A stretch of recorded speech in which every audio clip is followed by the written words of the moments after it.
So hello and welcome back guys to my YouTube channel. तो आज हम करेंगे 4.2 का क्वेश्चन नंबर जो 3, 4 और 5 है। क्वेश्चन नंबर 2 और क्वेश्चन नंबर 6 इतने इंपॉर्टेंट नहीं है, तो हम केवल एग्जामिनेशन पॉइंट ऑफ व्यू से क्वेश्चन नंबर 3, क्वेश्चन नंबर 4 और क्वेश्चन नंबर 5 ही करेंगे।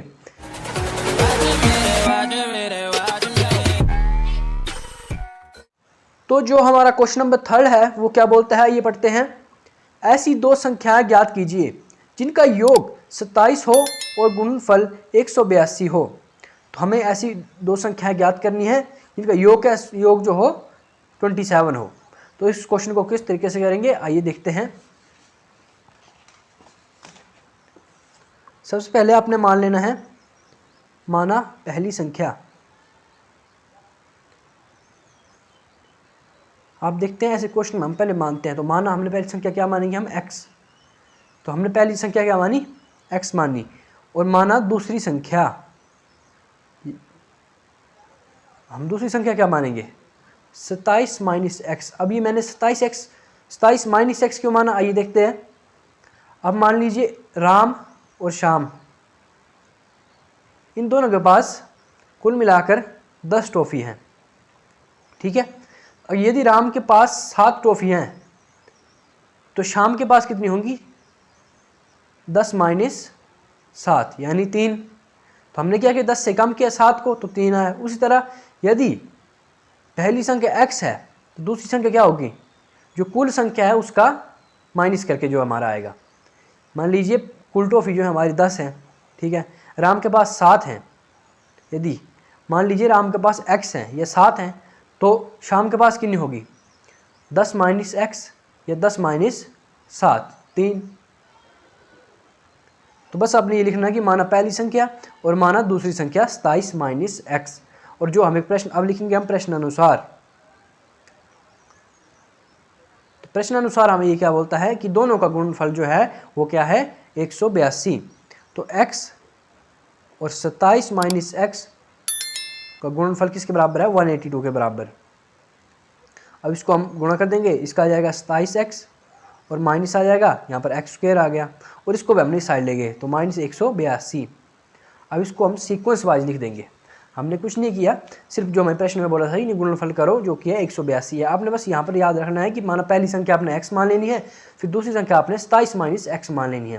तो प्रश्न अनुसार पहली संख्या आएगी x, दूसरी आएगी 27 माइनस x, इसका गुणनफल कर दिया तो ये होता है 182 के बराबर जो हमें प्रश्न में दिया गया। अब इसको हम सीक्वेंस वाइज लिख लेंगे। पहले लिख लेंगे x स्क्वायर, उसके बाद प्लस का ये 27x, फिर माइनस 182 बराबर है 0 के। तो अब यह माइनस है तो हमें थोड़ी कन्फ्यूजन रहती है, हमारा क्वेश्चन तब भी हो जाएगा लेकिन कन्फ्यूजन ना हो, इसलिए हम क्या करेंगे, ये जो हमारा माइनस है इसको कॉमन ले लेंगे। कॉमन लेने का मतलब है कि माइनस साइड चला जाएगा और जो भी रकम है उनकी निशान जो चेंज हो जाएंगे। जैसे ये माइनस का था ये प्लस का हो जाएगा, ये प्लस का था ये माइनस का हो जाएगा, और ये माइनस का था ये प्लस का हो जाएगा, बराबर किसके है 0 के।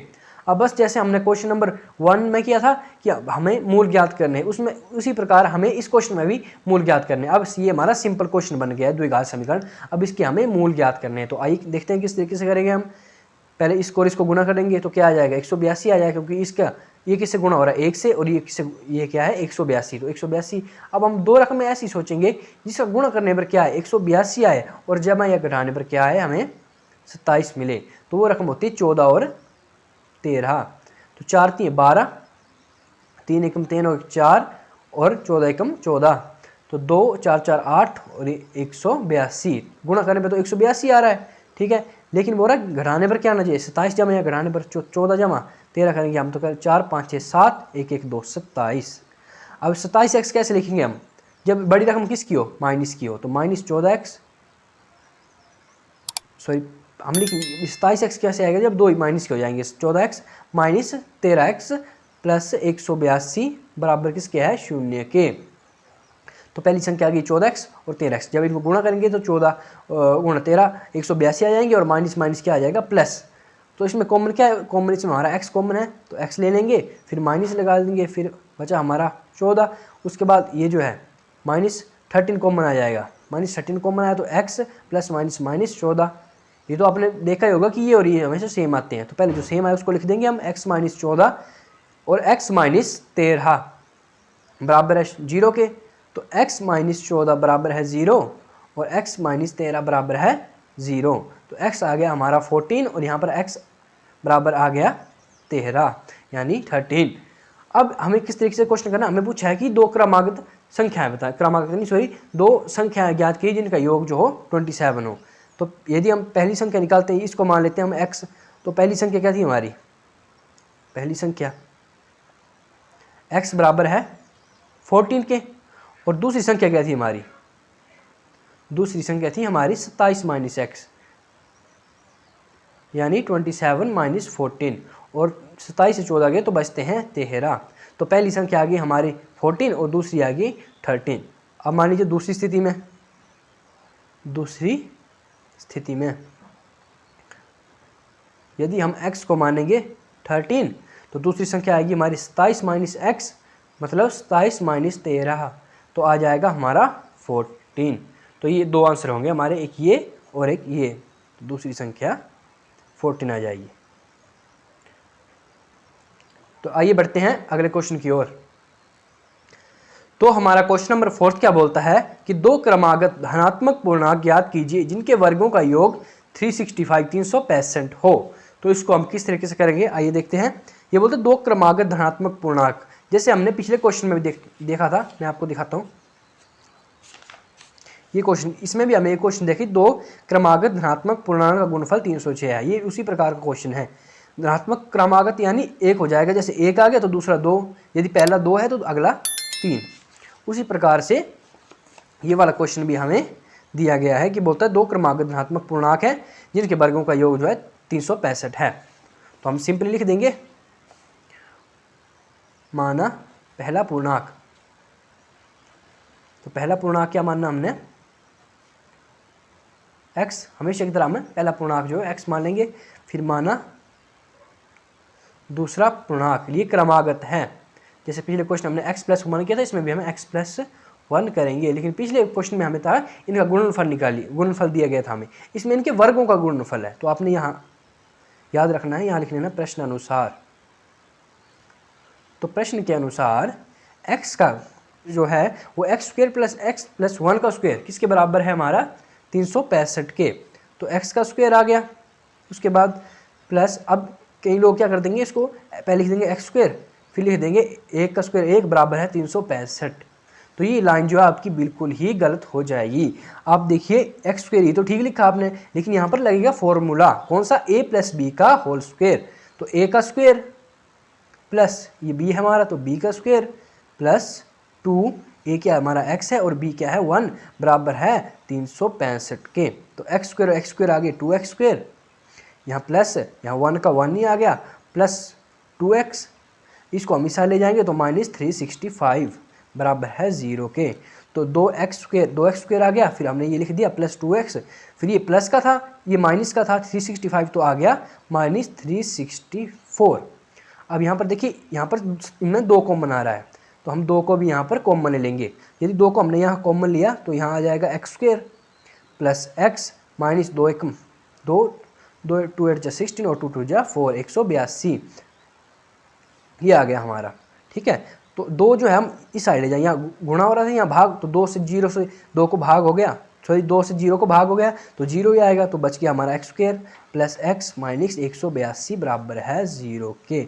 अब 182 गुणा करने पर और जमा घटाने पर x यानी 1 आना चाहिए, तो वो कौन सी रकम होती है हम देखेंगे।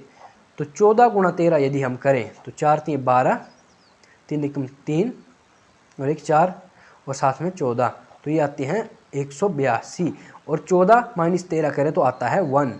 मतलब हम मानेंगे x² और x को लिख सकते हैं हम plus 14x minus 13x minus 182 बराबर है 0 के।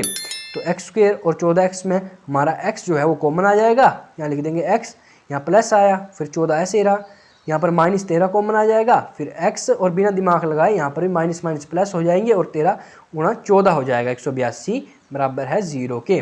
देखिए दोबारा से, यहाँ पर हमने x कॉमन लिया, फिर x का x आ गया, एक x कट गया, फिर यहाँ पर भी एक x कट गया, 14 आ गया, फिर माइनस 13 हमने कॉमन लिया, माइनस 13 x नहीं है कॉमन, क्योंकि यहाँ पर भी x होना चाहिए था। यदि हम माइनस 13 x कॉमन लेते, यहाँ पर तो सिर्फ माइनस 13 है, तो माइनस 13 का सिर्फ x आ गया और माइनस माइनस प्लस हो गया, और 13 को जब हमने 14 से गुणा किया तो आता है 182।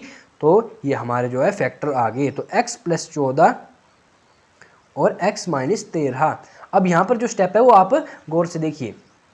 यहाँ पर हमने क्या करना है, हमने धनात्मक पूर्णांक पूछा है, धनात्मक यानी प्लस वाला। तो कुछ बच्चे क्या करेंगे, इसको ले लेंगे और इसको नहीं लेंगे, तो ये बिल्कुल ही गलत हो जाएगा, क्योंकि हमने दोनों को लेना है। x + 14 बराबर है 0, x - 13 बराबर है किसके, 0 के। तो इस तरीके से हम लिख देंगे।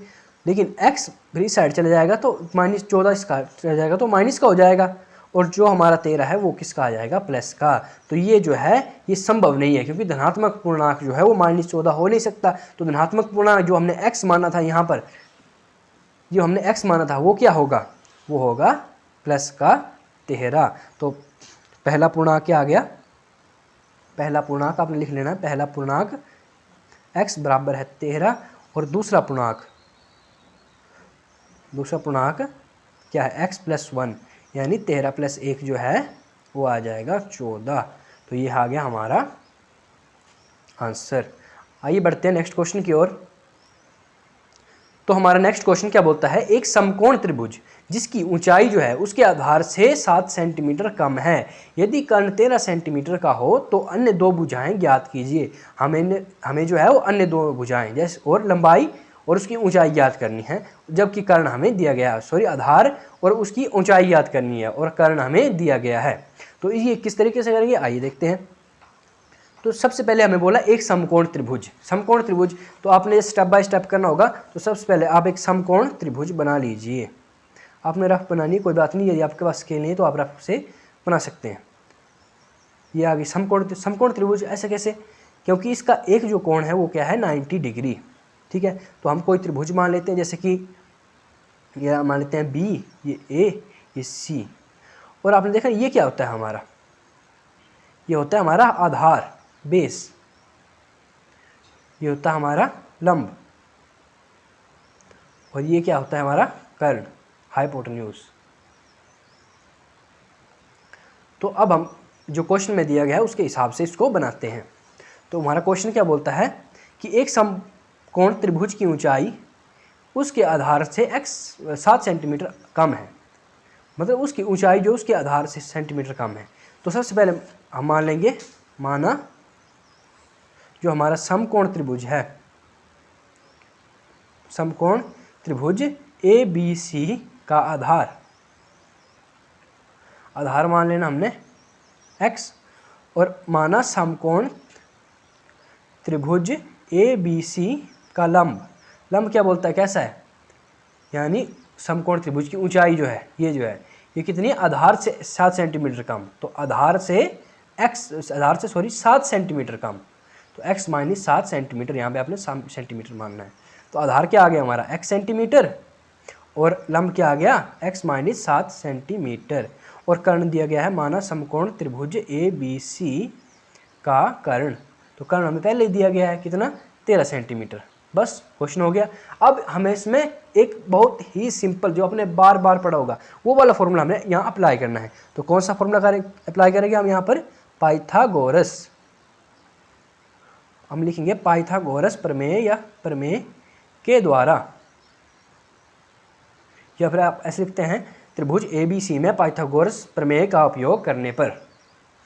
तो हमें उपयोग करने पर क्या मिलता है, आपको पता ही होगा कि पाइथागोरस क्या होता है। पाइथागोरस थ्योरम होती है कर्ण का स्क्वायर बराबर है आधार जमा लंब का स्क्वायर। तो कर्ण है यहाँ पर हमारा AC का स्क्वायर बराबर है AB का स्क्वायर प्लस BC का स्क्वायर।